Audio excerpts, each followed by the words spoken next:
Hey everyone, welcome back. In this quick Canva guide, I'm going to show you how to add page numbers to your designs in the 2026 interface. It's super helpful if you're making ebooks, reports, worksheets, yeah, anything with lots of pages. All right, let's jump right in. So first, open the project where you want to place your page numbers. You can start a new design or open an existing one, whatever you're working on.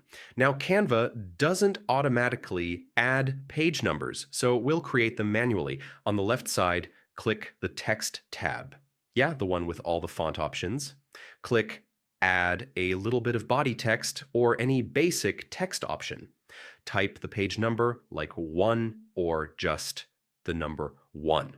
You can adjust the size, font, and color to match your design. Now drag the page number to the bottom corner of your page. Most people put it in the lower right, but yeah, you can place it wherever feels right. Next, we need to copy this number to the rest of the pages. Right-click the text box and choose Copy, then paste it onto page 2.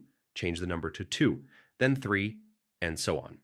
It takes a moment, but it keeps everything consistent. If you want to speed things up, you can duplicate a numbered page. Just duplicate the page, then change the number. This way, the size, color, and exact position stay perfectly aligned, and that's it. You now know how to add clean, consistent page numbers in Canva using the 2026 layout.